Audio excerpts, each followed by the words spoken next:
Pourquoi c'est important de participer à ce projet? Mais c'est parce que j'ai beaucoup reçu. J'ai beaucoup reçu de Dieu. Je suis ce que je suis par sa grâce. J'ai richement été béni. Et puis, je vais redonner. Je veux contribuer à cette œuvre qui est centrale dans l'Évangile pour le Seigneur, de bâtir son Église, de faire des disciples. C'est un appel que nous avons. Et puis, je vais dire oui à cet appel-là. Je vais dans le même sens que Serge. La chapelle nous donne tellement. Le Seigneur nous donne tellement. Donc, c'est tout naturel de vouloir donner en retour. Et aussi, brique par brique, semence par semence, mais contribuer à l'avancement du plan de Dieu pour son Église. Nous croyons vraiment en ce projet. Nous avons ce projet-là à cœur et nous savons que c'est la volonté du Seigneur aussi pour son Église. Je pense que c'était tout naturel pour nous d'accepter cette proposition-là, de pouvoir parler de ce projet-là, d'embarquer dans le projet, principalement parce que la chapelle a tellement eu d'impact dans notre vie. Ça a été une courroie de transmission pour que Dieu puisse nous transformer. Puis on espère vraiment pouvoir investir notre temps, notre argent, nos énergies, puis notre enthousiasme aussi dans ce projet-là pour que d'autres personnes continuent d'être transformées comme nous, on l'a été, pour que la chapelle perdure dans le temps puis qu'elle puisse continuer de contribuer au royaume de Dieu. Ça a été tellement drastique, les changements, je pense, qu'il y a eu dans nos vies à travers les années, qu'on espère pouvoir contribuer à ce que d'autres personnes puissent vivre ça aussi à travers la chapelle, puissent rencontrer Dieu à travers la chapelle. Bien, la chapelle, ça va vraiment rejoindre les gens qui connaissent pas Dieu, pour vrai. Je l'ai vécu, puis ça... pour vrai, j'essaie tellement qu'il y ait de plus en plus de personnes avec des témoignages qui arrivent de partout pour venir montrer à quel point Jésus transforme des vies, là. Vraiment. Donc, je trouve ça génial, tous les projets qui s'en viennent à la chapelle. Moi, je suis pour ça à fond parce que j'ai vécu de zéro à ça, tu sais. L'Église de demain qu'on veut bâtir, elle va pas se bâtir toute seule. Donc, on a vraiment besoin, en fait, de gens qui sont prêts, qui ont plein de talents, qui ont du temps aussi à accorder. Puis le fait d'avoir la foi dans tous ces projets-là qui s'en viennent pour la chapelle, c'est vraiment ce qui va rendre ça magnifique, honnêtement, dans tous les aspects, que ce soit pour implanter des églises, que ce soit pour avoir un bâtiment. On a vraiment envie de pas juste atteindre des objectifs, mais vraiment de bâtir quelque chose ensemble, puis qu'on puisse le vivre ensemble, qu'on puisse en profiter aussi ensemble. Donc, j'ai vraiment hâte de voir toutes les personnes qui vont nous rejoindre là-dedans. Je suis sûre qu'il y a plein de gens qui vont aussi pouvoir se découvrir, puis surtout approfondir leur foi dans le processus. De venir à la chapelle puis de m'impliquer à la chapelle, ça m'a tellement aidée à découvrir qui je suis, à découvrir c'est quoi les dons, les talents que je pouvais avoir et que je pouvais mettre au service de l'Église, mais aussi que je pouvais appliquer dans ma vie de tous les jours. Que ça me tient vraiment à cœur d'aider d'autres personnes à ça aussi. J'ai vraiment à cœur de contribuer à ça, de contribuer à créer un environnement où aussi bien les nouveaux chrétiens vont se sentir bien, vont se sentir accueillis, que les gens qui sont là depuis plus longtemps, qui puissent se sentir bien, puis que ça soit un environnement où ils puissent vraiment grandir dans leur foi, grandir dans leur relation avec Dieu. Le projet est un projet commun pour l'Église. Ça veut dire que les gens vont se présenter en tant que bénévoles, mais aussi comme donateurs, comme qui vont faire des offrandes, vont faire des dons, vont embarquer dans le projet. Donc, ils vont avoir une part dans cette Église-là. Quand l'Église va ouvrir, c'est le résultat d'un groupe de frères et sœurs qui sont allés dans le même objectif, sauver des vies. Pour moi, c'est le plus beau cadeau qu'on peut pas faire à notre Église, c'est de participer. Nous, on prie pour que toutes les heures puis tout l'argent qui est donné dans la chapelle, Dieu le prenne puis en fasse quelque chose de miraculeux. C'est ça qui nous excite beaucoup plus que qu'est-ce que moi je peux faire avec ce que j'ai. Non, c'est qu'est-ce que Dieu va faire avec ce qu'on met tous ensemble en commun. Dieu va faire des miracles. Puis les projets qui s'en viennent avec finalement avoir un bâtiment 10 ans après le début de la chapelle, avec la formation de leaders, avec J'aime ma ville qui pourrait grossir, prendre soin d'encore plus de gens, être encore plus présent dans la communauté. Ça, c'est toutes des choses qu'on se dit, mais c'est exactement ça qu'on est appelé. Puis si moi, je peux contribuer à ça, puis que ça va exploser, multiplier.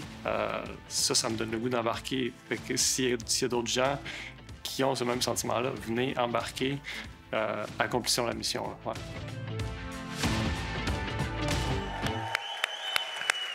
Yeah! Rêvons grand, bâtissons. Maintenant, mes amis, c'est un privilège de partager ces projets-là avec vous, les choses que Dieu nous a appelés à faire en tant qu'Église. Nous sommes dans cette série sur le livre de Néhémie où on partage les projets de Dieu pour la chapelle, mais aussi on va apprendre comment accomplir le rêve de Dieu dans chacune de nos vies. Juste avant qu'on aille lire le texte d'aujourd'hui au chapitre 3 de Néhémie, un peu de contexte. 587 avant Jésus-Christ, les Babyloniens viennent envahir la ville de Jérusalem. Ils vont la réduire à feu et à sang, détruire le temple, la ville et ses murailles. Et ils vont déporter ceux qui n'ont pas été assassinés, vont être déportés, amenés comme prisonniers de guerre dans la ville de Babylone. 70 ans plus tard, l'empereur Cyrus, roi de Perse, va permettre aux Hébreux de retourner dans la ville de Jérusalem pour rebâtir le temple, leur ville et les murailles. Mais après une vingtaine d'années de reconstruction du temple, le peuple se refroidit spirituellement et la construction cesse. Et lorsque le livre de Néhémie débute, on est en 445 avant Jésus-Christ et ça fait 150 ans que les murailles de Jérusalem sont détruites. Mais Néhémie vient avec la faveur de Dieu et Néhémie vient avec toute une équipe et ils vont accomplir quelque chose d'extraordinaire. Ils vont réussir en 52 jours à accomplir ce que personne n'avait réussi à accomplir en 150 ans. Le thème du chapitre 1, quelqu'un se souvient du thème du chapitre 1, c'était la prière. Le thème du chapitre 2, la faveur. Voici le thème du chapitre 3, l'engagement. L'engagement. C'est une chose d'avoir un rêve de Dieu, c'est une autre chose de s'y engager. Amen? Il y a plein de gens qui ont des rêves, mais qui s'y engage? Néhémie est un homme engagé. À chaque chapitre, il y a 13 chapitres, on le voit engagé à quelque chose, à la prière, à l'amplification, à persévérer dans l'épreuve, etc., etc. Néhémie, c'est un homme engagé. Il y a 10 ans, nous, la chapelle, nous avions un rêve de la part de Dieu et on n'avait rien.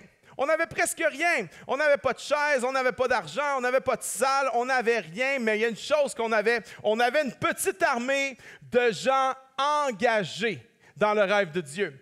Et Dieu avait réveillé leur esprit pour se mobiliser dans sa mission. Je crois que dans la saison dans laquelle on entre présentement, Dieu est en train de faire la même chose. Dieu est en train de réveiller l'esprit de beaucoup de personnes pour qu'on puisse se mobiliser dans cette prochaine étape de notre Église. La semaine prochaine, on a dévoilé qu'on entre dans une campagne. Rêvons grand, bâtissons maintenant pour 5 projets. L'achat et la rénovation d'un bâtiment à Montréal. Si tu viens de débarquer et tu n'étais pas là la semaine passée, on a acheté un bâtiment, OK? On est propriétaire. C'est une bonne nouvelle, ça. Yes.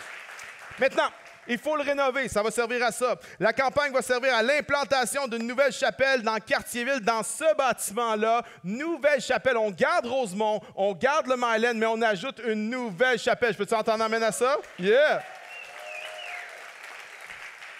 3 autres choses aussi que ça va servir. Aménagement d'un local 7 jours sur 7 à Gatineau. On pense que ça va propulser. On a un super élan à Gatineau en ce moment. Il y a 200 personnes qui vont à l'église. L'église grandit et on croit que ce local va nous amener à l'autre étape à Gatineau. Aménagement de locaux pour J'aime ma ville et aménagement de locaux pour un futur programme de stage pour former plus de leaders, plus de pasteurs et implanter plus d'églises. Tout ça, rêvons grand, bâtissons. Maintenant, c'est les projets que Dieu met devant nous, mes amis.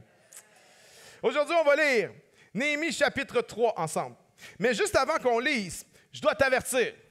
Néhémie chapitre 3, c'est le genre de chapitre que si tu fais un plan de lecture biblique à un chapitre par jour, tu arrives à Néhémie chapitre 3, puis là tu fais Là tu fais Néhémie chapitre 4. OK, on saute le chapitre 3. Pourquoi? Parce que c'est une liste de noms.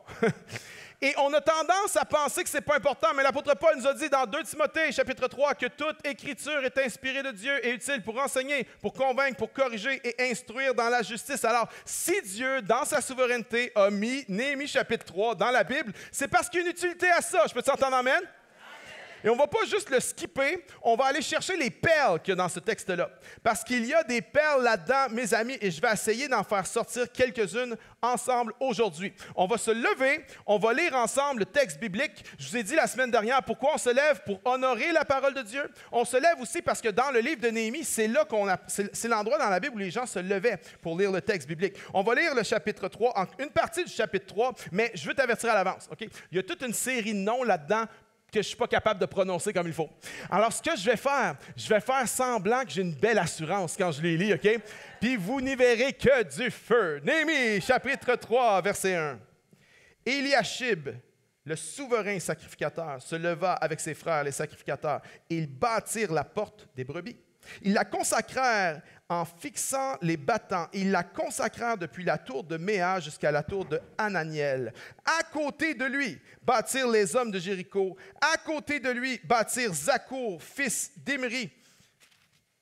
Les fils de Sénaa, bâtirent la porte des poissons. Ils la charpentèrent et en fixèrent les battants, les verrous et les barres. À côté d'eux travaillaient aux réparations Mérémoth, fils d'Uri, verset 5.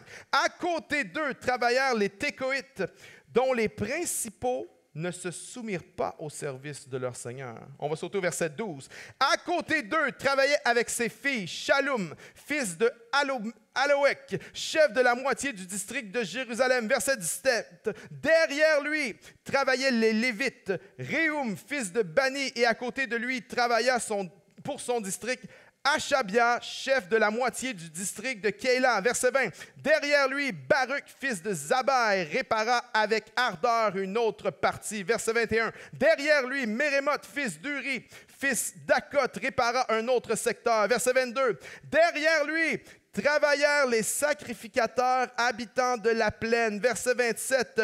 Derrière eux, les Técoïtes réparèrent un autre secteur vis-à-vis de la grande tour en saillie jusqu'au mur d'Ophel. Et verset 32. Les orfèvres et les commerçants travaillèrent entre la chambre haute et l'angle de la porte des brebis. Quelqu'un dit, le pasteur sait lire. Quand même, on est fiers de ça. Je suis pas bon, mais avant de t'asseoir, dis à quelqu'un, c'est le temps de s'engager pour toi. Dis ça à quelqu'un. Vas-y, regarde quelqu'un dans les yeux, dis, c'est le temps de t'engager.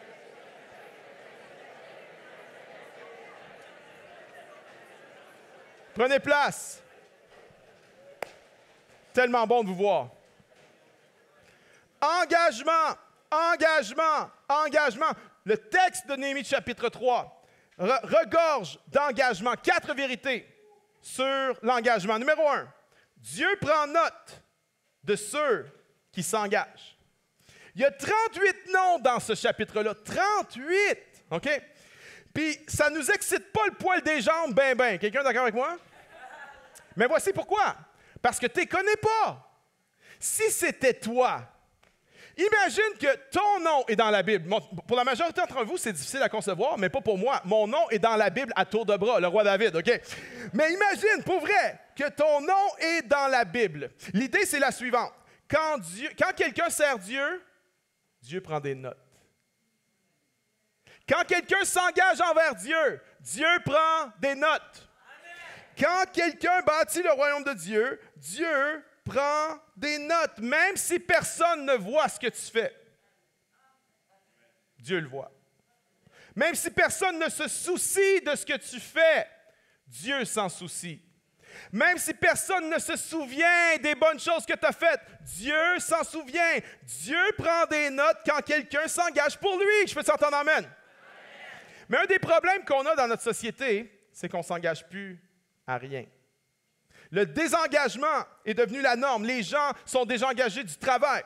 Les gens démissionnent par texto. Ou les gens démissionnent sans dire qu'ils démissionnent. Ils font juste disparaître comme ça. Les gens sont désengagés envers leurs études. Les gens sont désengagés envers leur famille. Combien de personnes âgées n'ont jamais une seule visite à la maison de retraite? Les gens sont désengagés dans leur couple. J'aimerais dire à quelqu'un, OK, l'amour ne sera pas suffisant. Non. L'amour ne sera pas suffisant. Ça va prendre de l'engagement. Quelqu'un dit amen. S'il n'y a pas d'engagement, l'amour va se faire dévorer au petit déjeuner. Manque d'engagement. Manque d'engagement envers l'Église aussi. On le voit où c'est maintenant la norme. La norme de venir à l'Église une fois par mois, une fois par 3 semaines, une fois par 2 mois, une fois par trimestre, c'est maintenant la norme. Et même, on pense qu'on vient à l'Église plus souvent que qu'est-ce qu'on vient en réalité. Si tu poses la question à quelqu'un, hey, tu viens-tu à la chapelle? Ah oui, tu viens combien? Ah, je viens une fois par mois. C'est probablement une fois par 2 mois. Tu viens une fois par 2 semaines? C'est probablement une fois par mois. On est juste comme ça. C'est juste humain d'être comme ça. Et je vous ai challengé. Il y a 2 semaines, j'ai dit qu'il fallait être enraciné dans la maison de Dieu. Et si tu n'as pas écouté ce message-là, va en ligne, va l'écouter. Les temps ont changé. Les temps sont extrêmes. Il est temps pour nous de nous lever et de nous engager envers la maison de Dieu, mes amis.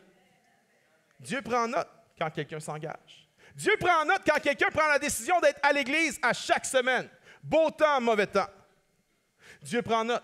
Dieu prend note quand tu décides d'être intègre dans ton travail, même si personne ne l'est.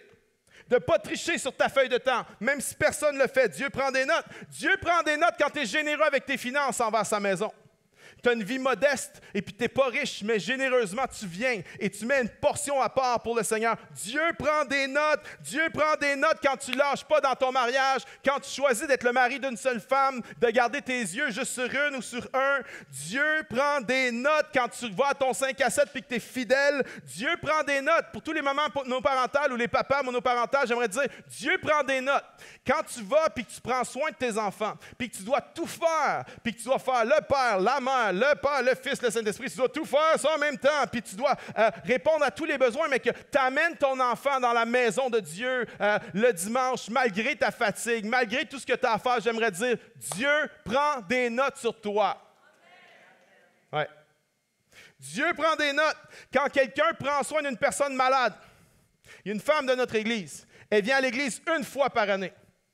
Et quand elle vient, elle est en larmes à chaque fois. Pourquoi elle vient une fois par année? Parce qu'elle est malade et elle doit prendre soin de sa maman qui est malade et c'est 24 heures sur 24. Et quand elle peut venir à l'Église, elle est en larmes, cette fille-là. J'aimerais dire à tous ces gens-là qui, dans l'ombre, servent quelqu'un, qui vont faire manger quelqu'un ou changer la couche de quelqu'un qui est rendu incontinent ou la couche d'un enfant dans les pouponnières, j'aimerais dire, Dieu prend des notes. Ton travail ne sera pas vain dans le Seigneur. Paul a parlé de ses compagnons d'œuvre. Il a dit de ses compagnons d'œuvre dans le ministère qu'ils avaient leur nom écrit dans le livre de vie. Dieu prend des notes. Et ce n'est pas qu'on est sauvé par les œuvres, on est sauvé par la grâce. Mais dans ce livre-là, ça ne va pas être juste le nombre de personnes qui ont été sauvées par la grâce seulement. Ça va être le nombre de personnes qui ont été sauvées par la grâce pour de bonnes œuvres. Et les œuvres vont être listées aussi dans les livres de Dieu. J'aimerais dire à quelqu'un qui est engagé, j'aimerais dire à quelqu'un qui fonctionne à contre-courant dans cette société, Dieu prend des notes. Dieu au ciel a une liste, il y a ton nom dessus, puis toutes les choses que tu fais pour t'engager pour lui, Dieu les prend en note. Dieu prend note de celui qui s'engage. Numéro 2, Dieu prend note de ceux qui s'engagent dans l'unité. Parce que Dieu aime l'unité. Parce que Dieu est attiré par l'unité. Dans le texte, à plusieurs reprises, on a l'expression suivante. À côté de, 9 fois, à côté de, 12 fois l'expression derrière lui. Le peuple n'était pas seulement engagé, le peuple était engagé dans l'unité parce qu'il y a une puissance surnaturelle dans l'unité. Psaume 133 dit quoi? Voici qu'il est bon et agréable pour des frères d'habiter unis ensemble. C'est comme l'huile la meilleure qui descend sur la barbe d'Aaron. C'est comme la rosée de l'Hermon qui descend sur les montagnes de Sion. Car c'est là que l'Éternel répand la bénédiction. J'aimerais dire à quelqu'un, le ciel s'ouvre quand on est unis ensemble. Le ciel s'ouvre au-dessus de nos têtes lorsqu'on marche en unité, lorsqu'on s'engage en unité. Lorsqu'on est un et un autre, il y a une synergie, il y a une addition, il y a une multiplication de la puissance de Dieu qui prend place dans nos vies. La Bible, les Écritures disent qu'un va en mettre en déroute 1000, mais que 2 vont en mettre en déroute 10 000. À côté de, derrière lui, 9 fois, 12 fois, mais j'aimerais faire remarquer à quelqu'un qu'il n'y a pas une fois que c'est écrit devant lui. Tout le monde est à côté d'eux, tout le monde est derrière, mais personne n'est devant. Et ce n'est pas parce qu'il n'y a pas de leadership dans le livre de Néhémie, bien au contraire. C'est pas parce qu'il n'y a pas de structure puis de ligne d'autorité dans Néhémie. Bien au contraire, c'est très clair le leadership dans Néhémie. Mais ça démontre une attitude de cœur. Tout le monde est à côté d'eux ou derrière quelqu'un. Il n'y a personne qui est en train d'essayer de se mettre de l'avant. Il n'y a personne qui fait le truc pour lui-même. Il n'y a personne qui dit « Hey, c'est moi qui devrais être à cette place-là » ou « Ça, c'est pour moi ». Non, non. Tous les gens, hommes, femmes, jeunes et vieux, riches et pauvres, de tous les métiers, les orfèvres, les parfumeurs, les marchands, les prêtres, les lévites, les serviteurs du temple et même le grand prêtre prennent des pierres pour rebâtir la muraille. J'aimerais vous dire, il n'y a pas personne ici qui doit dire « pas moi ». On est tous appelés à prendre des pierres. Moi, le premier, verset 1 commence avec le souverain sacrificateur. Maintenant, je ne suis pas le souverain sacrificateur, c'est Jésus-Christ, OK? Mais je suis le pasteur de cette Église et je suis le premier appelé à prendre les pierres et à rebâtir le mur de tout cœur. Et je veux qu'on le fasse ensemble. J'aimerais dire à quelqu'un, dans l'unité, il n'y a pas de limite à ce qu'on peut faire.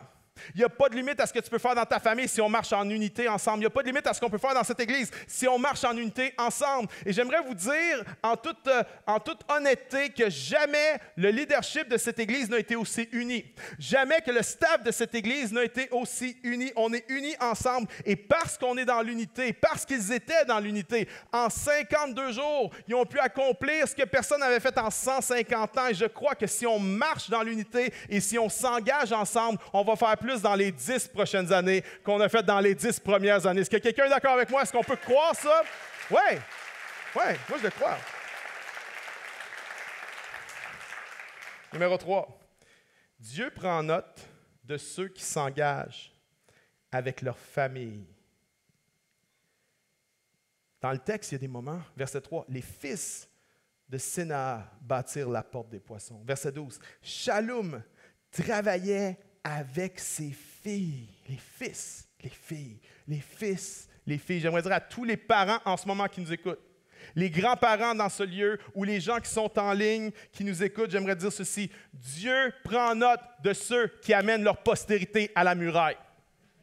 Dieu prend des notes de ça. Et je sais que ce n'est pas populaire aujourd'hui, je sais qu'il y a de la pression aujourd'hui, je sais qu'à 5 ans, on pense qu'un enfant peut décider s'il vient à l'église ou pas. Non, il ne peut pas décider, il vient à l'église, puis c'est tout. Tu lui fais manger son brocoli, tu l'amènes à l'école, il vient à l'église, that's it, that's all, ça finit là. Bon, à 15 ans, ça commence à être différent un petit peu. Il faut être dans l'influence plutôt que de dire tu viens à l'église. Mais on peut-tu prendre notre responsabilité d'amener notre postérité à l'église? Les grands-parents, c'est pas parce qu'ils sont partis de la maison que tu n'as plus d'influence. Tu en as probablement plus qu'avant sur tes enfants et sur tes petits-enfants. C'est notre responsabilité d'amener notre postérité à l'Église parce qu'à la fin de la ligne, là, à la fin de la journée, ce qui va compter le plus, c'est pas si tu vas avoir réussi à leur acheter des vêtements griffés ou s'ils vont avoir réussi à exceller dans 8 sports et dans 3 affaires, 3 instruments de musique différents. À la fin de la journée, ce qui va compter le plus, c'est leur âme. Leur âme. Et il y a plein de parents qui sont super bons pour donner à leurs enfants tout ce qu'ils ont besoin, mais qui ne leur donnent pas la chose dont ils ont le plus besoin. Attention! Attention à ne pas donner à tes enfants tout ce dont ils ont besoin, mais de ne pas leur donner la chose dont ils ont le plus besoin. Ce que tes enfants ont besoin le plus. Ce que mes enfants... Hey, je me fous de l'âge qu'ils ont, OK? S'ils ont 40, ce qu'ils ont besoin le plus de toi, c'est que tu les amènes à la muraille de Dieu. C'est que tu pries avec eux à la muraille de Dieu, que tu serves avec eux à la muraille de Dieu, que tu loues le Seigneur avec eux à la muraille de Dieu, parce que tes enfants, ta postérité, ne sera pas plus engagée que toi. Il y a un principe là-dessus, puis ça m'a pris du temps à comprendre ça, mais la vie me l'a appris. Lorsque tu es un leader spirituel, et tous les parents, on est tous des leaders spirituels, si tu cours, ils vont marcher. Si tu marches, ils vont s'asseoir. Si tu t'assois, ils vont se coucher. Et si tu te couches, ils vont mourir. Attention! C'est pas parce qu'ils ont quitté la maison que ta job est finie. C'est pas parce qu'ils ont 14, 15, 16 et sont autonomes dans leur devoir que ta job est finie. Ta job est plus importante que jamais. Ton influence est plus importante que jamais. Tes prières sont plus importantes que jamais. Ton engagement est plus important que jamais. Si nous ne sommes pas engagés dans ces temps extrêmes, notre postérité va se faire dévorer par les ténèbres. Et je crois que les projets que Dieu met devant nous, les visions que Dieu nous donne, je crois que Dieu va utiliser ça comme un catalyseur pour ramener dans sa maison et ramener à lui notre postérité, des jeunes adultes, des ados, des adultes qui s'étaient éloignés de Dieu. Je crois vraiment ça de tout mon cœur que ça va arriver. Dieu va utiliser ces projets-là pour le faire, mais ça n'arrivera pas si nous ne sommes pas engagés. Parce que Dieu prend note de ceux qui s'engagent, mais Dieu prend note aussi de ceux qui ne s'engagent pas. Verset 5, ça nous dit que les notables de Tekoa refusèrent de s'engager. Attention à l'apathie spirituelle. Attention à l'assoupissement spirituel. J'ai 46 cette année. Et lorsque j'avais 25, 30, 35, je vous dis, j'aurais jamais pensé que le plus grand défi dans ma vie, alors que je vieillis, ce serait la tentation de l'apathie spirituelle. Ce serait la tentation juste de me coucher. Mais oublie pas, hein, si tu te couches, il meurt. Attention. L'apathie spirituelle, c'est un danger qui guette chaque personne. Et Dieu fait bien les choses, hein, parce que lorsqu'on est jeune, Dieu est beaucoup plus tolérant avec nous quand on est jeune que quand on est vieux. Dieu nous permet des écarts beaucoup plus grands quand on est jeune que quand on est vieux. Puis à un moment donné, Dieu dit, ben là, tu vas grandir, tu vas grow up, OK? Puis tu veux pas grow up, mais il va te forcer à grow up. Je vais te donner quelque chose qui s'appelle des enfants. Et là, pour la première fois de ta vie, tu vas être obligé de penser plus à quelqu'un d'autre qu'à toi-même. Tu n'as pas le goût de le faire, mais tu n'as pas le choix de le faire. Parce que ce petit truc-là crie au meurtre, OK, à 4 heures du matin. Puis pour la première fois de ta vie, il va falloir que tu te soucies plus des besoins de quelqu'un d'autre que de tes propres besoins. Et pendant quelques années, on donne, et on donne, et on donne, et on court, et on travaille, et tout ça. Et pendant des années, on se dédie à d'autres, et on se donne à d'autres. Mais voici le danger, c'est qu'à un moment donné, ça grandit. Puis à un moment donné, on a comme une espèce de tendance à juste back off, dire « j'ai donné ». Et c'est là qu'il y a toute une génération, OK? Alors, si t'es vieux, 45 et plus, là, t'es avec moi, OK? Les jeunes vieux, comme moi, 45 et plus, OK? La tentation, c'est de dire, j'ai donné, je suis fatigué, et de s'assoupir spirituellement. Mais c'est dangereux. C'est dangereux pour toi et c'est dangereux, je te dirais, surtout pour ta postérité. Parce que si toi, tu penses que tu peux t'en tirer in extremis en étant couché puis en regardant Netflix jusqu'au retour du Seigneur, j'aimerais dire ta postérité, elle va mourir. Elle va mourir. Tu n'es pas une île déserte. Tu as une radiance spirituelle. Tu as un impact spirituel. Ton engagement fait la différence dans la vie de ta postérité, fait la différence dans la vie de quelqu'un.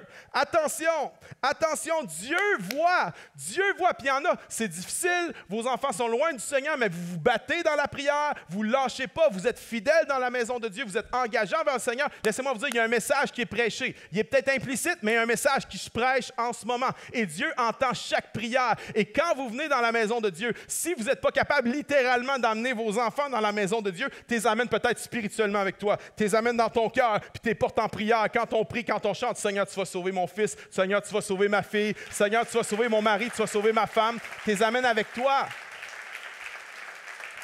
Mais attention à ne pas t'assoupir. Dieu prend des notes de ceux qui s'engagent avec leur famille. Et pendant ces projets-là, je peux-tu vous suggérer à tous ceux qui ont des enfants qui sont en âge de faire quelque chose, de travailler juste un petit peu, prenez un samedi, 2 samedis, 3 samedis dans les prochains mois et venez servir avec vos mains. Faites pas juste donner financièrement, faites les deux. OK? C'est pas un ou l'autre, c'est les deux. Mais venez, amenez votre postérité à la muraille et dire, on va bâtir ça ensemble. On va mettre des vieux meubles dans le container ensemble. On va passer le balai ensemble. On va peinturer ensemble. On va bâtir cette muraille-là ensemble à la gloire de Dieu. Parce que Dieu prend note de ceux qui s'engagent avec leur famille. Numéro 4, Dieu prend note de l'attitude du cœur avec laquelle je m'engage. Verset 20. Derrière lui, Baruch, fils de Zabaï, répara avec ardeur une autre partie. Voici, il y a du monde qui bâtissent, qui sont engagés. Mais il y en a un, il n'est pas juste engagé, il travaille, avec ardeur. Et Dieu fait Je prends des notes. Vois-tu, il n'y a rien qui est caché devant Dieu. Il n'y a rien qui est gaspillé avec Dieu. Dieu voit ce gars-là. Je ne suis même pas capable de prononcer son nom. Mais Dieu connaît son nom. Puis Dieu dit, tu veux? Dieu veut qu'on sache, nous, des milliers d'années plus tard. Zabaï, réparant avec ardeur. Oh, qu'au ciel, que dans les cieux, dans le livre de Dieu, ce soit écrit. Et David travailla avec ardeur, réparant avec ardeur, prêcha avec ardeur, pria avec ardeur. Dieu ne s'attend pas seulement à ce qu'on s'engage, il regarde nos motivations profondes. Ce n'est pas juste de servir Dieu. C'est dans quel esprit on sert Dieu. C'est pas juste de venir à l'Église. C'est dans quel état de cœur on vient à l'Église. C'est pas juste de donner. C'est dans quel état de cœur on donne. C'est pour ça que la Bible dit que Dieu aime celui qui donne avec joie. Yeah. Cette opportunité, cette campagne-là, c'est l'opportunité pour nous d'aller en profondeur spirituelle. Si vous lisez le chapitre 3, si on le relit, au verset 1, ça dit qu'ils ont réparé la porte des brebis. Verset 32, à la fin du chapitre, ça dit qu'ils ont réparé la porte des brebis. Puis tout au long, c'est ils travaillèrent, ils bâtirent. Mais Néhémie vient envoyer un message qui est implicite pour nous, mais qui n'était pas du tout implicite pour les premiers lecteurs. Néhémie est en train de dire, ne vous méprenez pas. Ce projet-là, ce n'est pas à propos d'une muraille. C'est à propos de la porte des brebis. La porte des brebis était l'endroit où les sacrificateurs amenaient les sacrifices pour les offrir à l'Éternel Dieu. Néhémie est en train de dire, ce projet-là, c'est à propos de restaurer l'adoration à l'Éternel Dieu. Ce n'est pas à propos d'une muraille. Et lorsqu'on regarde le livre de Néhémie, pendant le projet, il y a une profondeur spirituelle qui s'est installée. Après le projet, il y a un réveil spirituel qui a pris place. Et ma prière, c'est ça pour nous. C'est que dans ces projets-là, ça va être quelque chose qui va nous amener en profondeur spirituelle. Oh, loin de moi la pensée que tu fasses juste un don, même si c'est un don extraordinaire. Que tu fasses un don, même si c'est un don de fou, que tu fasses seulement un don, que ça s'arrête là. Le but de cette campagne-là, c'est que tu puisses aller en profondeur spirituelle avec le Seigneur. Le but de cette campagne-là, c'est qu'on puisse voir un réveil dans nos vies, dans nos familles et dans notre Église. Ça, c'est le but. C'est pour ça qu'on le fait. Et on vous demande à chacun d'entre vous, à partir d'aujourd'hui, on commence les dimanches d'engagement. Les 4 prochains dimanches sont des dimanches d'engagement. Et vous venez avec vos cartes d'engagement. Je vais demander à Josiane de venir ici. Josiane est la coprésidente de notre campagne de financement. Est-ce qu'on pourrait donner de l'amour à Josiane, s'il vous plaît?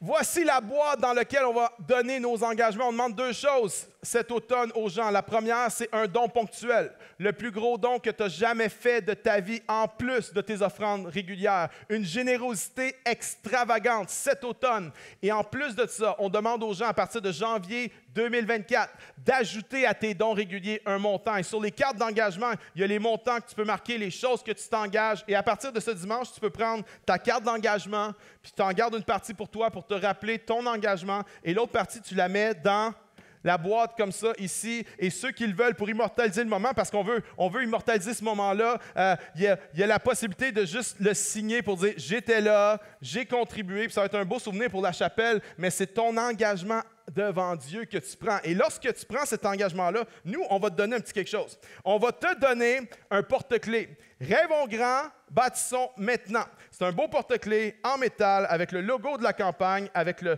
thème de la campagne pour nous rappeler. Voici mon engagement. Voici ce que je bâtis. Et pour nous motiver à aller de l'avant, chaque fois que tu vas regarder tes clés, tu vas dire « Je suis engagé, je vais au bout de mon engagement. » Ça commence ce dimanche, mais pour les 4 prochains dimanches également, c'est là, il y en a, tu vas prendre le temps de prier, il y en a, tu vas le faire aujourd'hui, il y en a, tu vas le faire la semaine prochaine, il y en a, tu vas le faire l'autre semaine. Prenez le temps de prier là-dessus. On est là pour répondre à vos questions si vous en avez. Josiane et toute l'équipe sont à l'espace Rêvons grand pour répondre à vos questions. Est-ce qu'on peut donner un peu d'amour à Josiane, s'il vous plaît?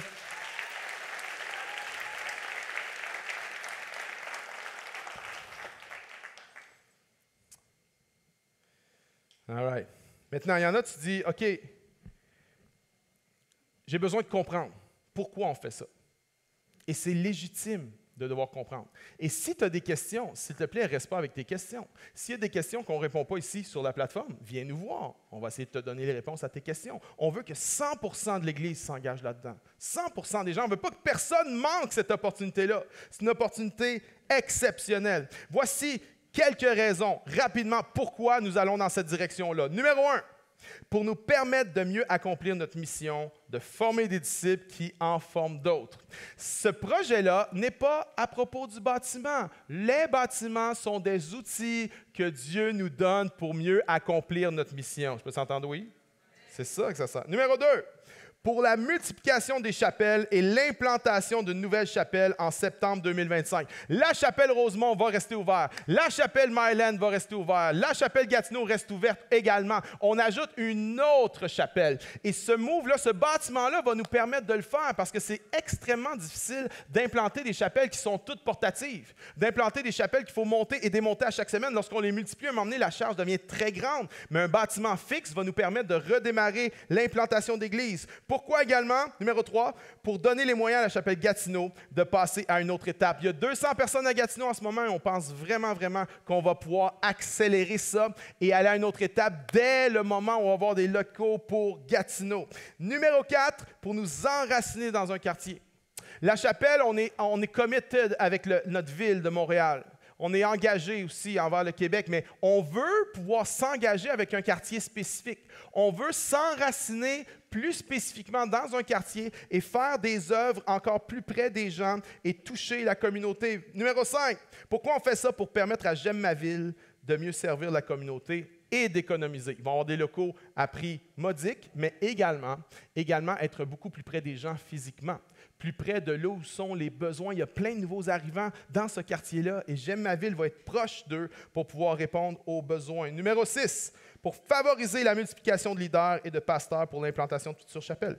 Le programme de stage, les locaux de stage vont nous permettre d'attirer des leaders et de former des leaders qui vont venir d'un peu partout. On va leur offrir de l'hébergement à prix modique et ça va nous permettre de former plus de gens rapidement et d'implanter plus d'églises, plus de chapelles. Numéro 7, pour nous renforcer comme église multigénérationnelle.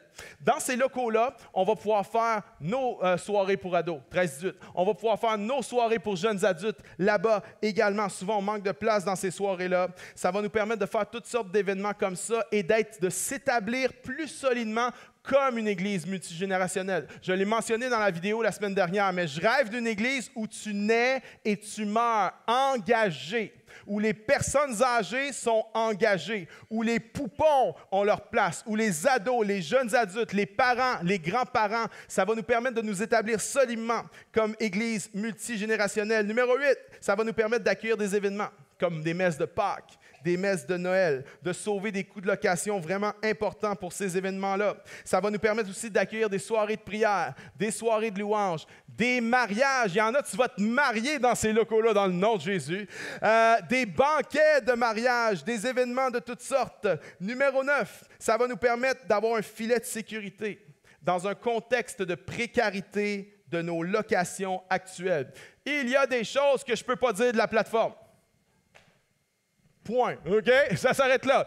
Nous avons besoin de quelque chose de solide. Nous avons besoin d'un filet de sécurité. Il y en a qui disent, mais là, moi, je vais rester à Rosemont. Pourquoi que j'irais là-bas? Pourquoi je donnerais pour ça? Voici pourquoi. Parce que c'est ta maison, c'est ton église, c'est ta famille. C'est pas parce que tu as un chalet puis une maison que tu es détaché d'un des deux. Non, c'est à toi. C'est ta maison, mais c'est la même chose. C'est le même principe. C'est notre maison à nous, la chapelle. Et ça va nous permettre d'avoir un filet de sécurité. Là, si jamais une chapelle ne peut pas se réunir, si jamais une chapelle perd ses locaux, on peut ajouter des services, des réunions dans ces locaux-là. Ça va nous donner ce filet de sécurité-là. Numéro 10, pour nous donner un levier financier qui permettra éventuellement l'acquisition de d'autres bâtiments. Je crois que c'est seulement le premier. Je crois qu'il y en a d'autres qui sont à venir. Numéro 11, pour envoyer un message clair que l'Église à Montréal et au Québec n'est pas morte. Je peux s'entendre amen à ça? Amen?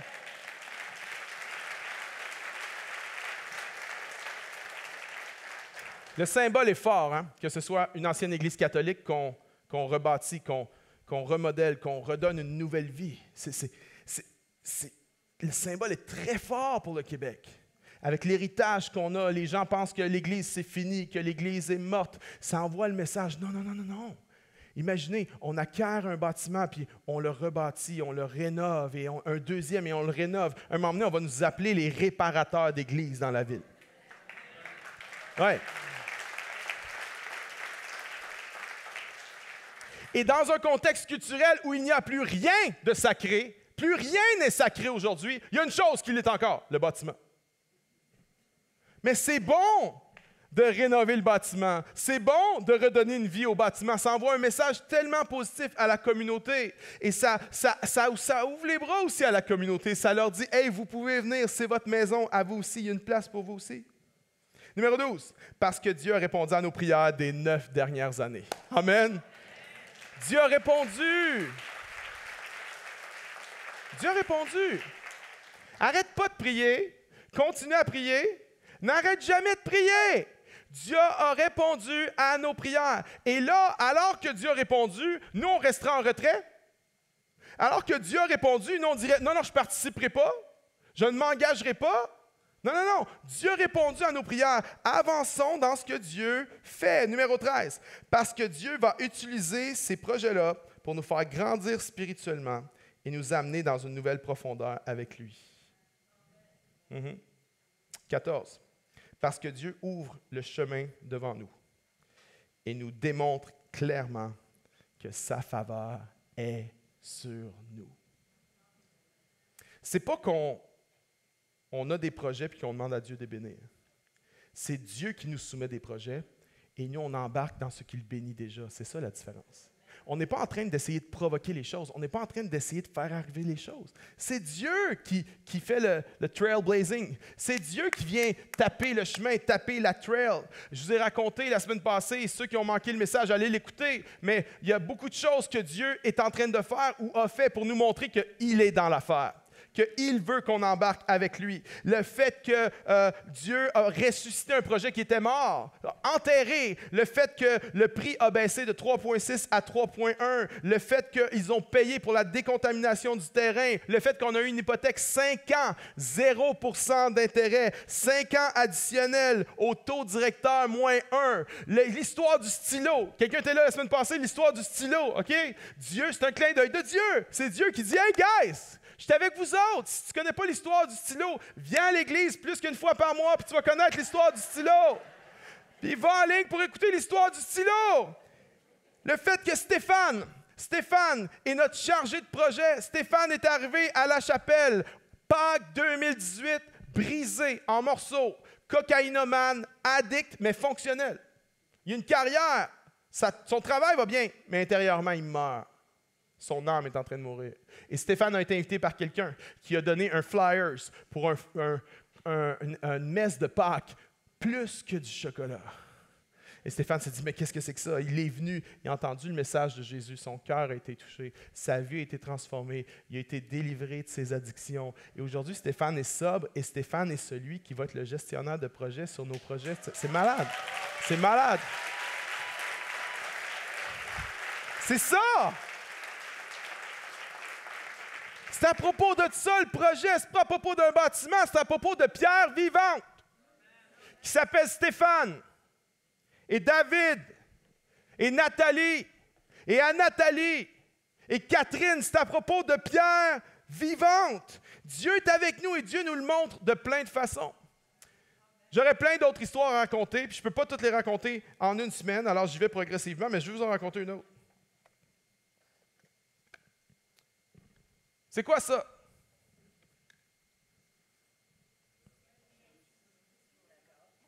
De l'argent. Ça, c'est de l'argent. C'est pas une photo d'argent, c'est de l'argent. OK? Ça, c'est 50 francs suisses. OK? Ça vaut à peu près 50 000 Canadiens. Non, c'est pas vrai. À peu près, 75 piastres à peu près. Et en 2018, je prêche dans une conférence en Suisse. Et il y a quelqu'un qui vient me voir. Puis d'ailleurs, si tu écoutes à l'écran, écris-moi, OK? Puis je me souviens plus de ton nom, please, viens me voir. Mais cette personne-là vient me voir après une réunion, puis dit, Pasteur David, j'ai vraiment à cœur de te dire quelque chose. Je crois que le Seigneur va vous donner un bâtiment. Et symboliquement, je vais être la première personne qui va contribuer à ça. Alors, la personne a sorti un 50 francs suisses de ses poches, puis elle me l'a donné. Et quand je suis arrivé à la maison, je l'ai encadré. Puis je l'ai mis dans un cadre sur mon bureau, comme ça.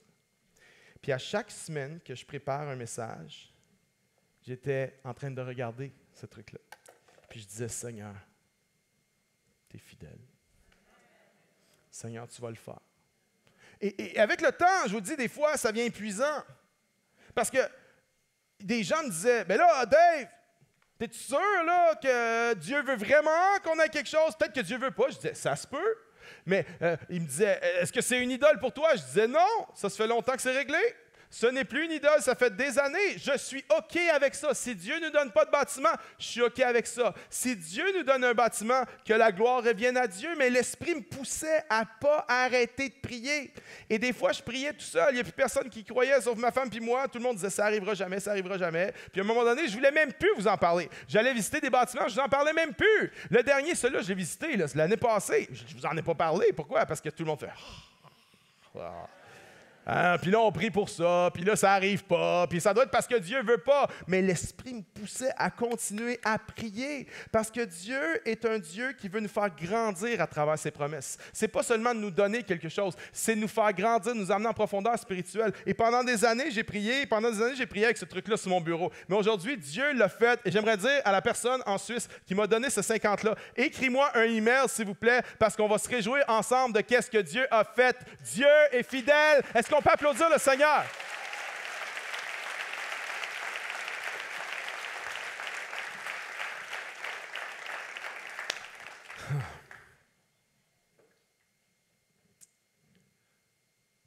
Voici la raison ultime pour laquelle on va s'engager. On va s'engager pour plein de raisons, pour les 14 ou 15 raisons que je viens de vous énumérer. Mais voici la raison ultime pour laquelle on s'engage. On s'engage parce que Dieu s'est déjà engagé envers nous. Le livre de Néhémie parle d'un homme engagé. Il n'y en a pas beaucoup de Néhémie à travers l'histoire. Des gens engagés comme Néhémie, là, il n'y en a pas beaucoup. C'est un commitment exceptionnel. Mais l'engagement de Néhémie là, pointait vers autre chose. L'engagement de Néhémie pointait vers un plus grand Néhémie. Vers quelqu'un qui n'allait pas avoir seulement l'engagement de Néhémie, mais quelqu'un qui allait avoir un engagement plus grand que celui-là. Le plus grand Néhémie, c'est le Seigneur Jésus-Christ lui-même. C'est lui le plus grand rêveur. C'est lui le plus grand prieur. C'est lui le plus grand planificateur. C'est lui le plus persévérant à accomplir les rêves de Dieu. Néhémie pointait juste vers un plus grand Néhémie. Lorsque ce Néhémie-là, Jésus-Christ, est venu en chair et en os, il s'est engagé envers nous dans la mission que le Père lui avait confiée. Il est allé jusqu'à la croix, il a donné sa vie et tout l'enfer au complet voulait l'empêcher de terminer sa mission. Tout l'enfer au complet voulait le faire lâcher. Tout l'enfer au complet voulait qu'il cesse de s'engager, mais il a fait son engagement jusqu'au bout, parce qu'avant la fondation du monde, il avait dit au Père, je vais y aller. Je me porte volontaire pour donner ma vie. Il l'avait fait avant la fondation du monde. Et il a complété cet engagement-là. Et même lorsqu'il était en souffrance sur cette croix-là, et qu'on se moquait de lui, et qu'on le ridiculisait, et qu'on crachait sur lui, alors qu'il était sur cette croix-là, puis que les passants vociféraient après lui, « Si tu es le Fils de Dieu, descends donc. Si tu es le Fils de Dieu, brise ton engagement. » J'aimerais dire, ça, c'est la voix qu'on entend tout le temps. Brise ton engagement. Non, l'enfer voulait le faire lâcher. Mais Jésus est allé jusqu'au bout de son engagement. Il n'est pas descendu de la croix. Combien sont reconnaissants qu'il est resté sur la croix? Reconnaissants pour ça? Hein? Reconnaissant qu'il est resté sur la croix, parce que s'il était descendu de la croix, nous ne serions pas pardonnés. S'il était descendu de la croix, nous ne serions pas sauvés. S'il était descendu de la croix, nous n'aurions pas accès au Saint-Esprit. S'il était descendu de la croix, on n'aurait pas l'espoir de la vie éternelle et de la vie en abondance maintenant, mais parce qu'il est resté sur la croix. Oh, y a-t-il quelqu'un dans la maison qui est content qu'il est resté sur cette croix-là? Est-ce qu'on peut applaudir l'engagement de Jésus ce matin, mes amis? Et on peut se lever ensemble pour acclamer le Seigneur Jésus. Levons-nous et à 3. 1, 2, 3. Maintenant, célébrons le Seigneur.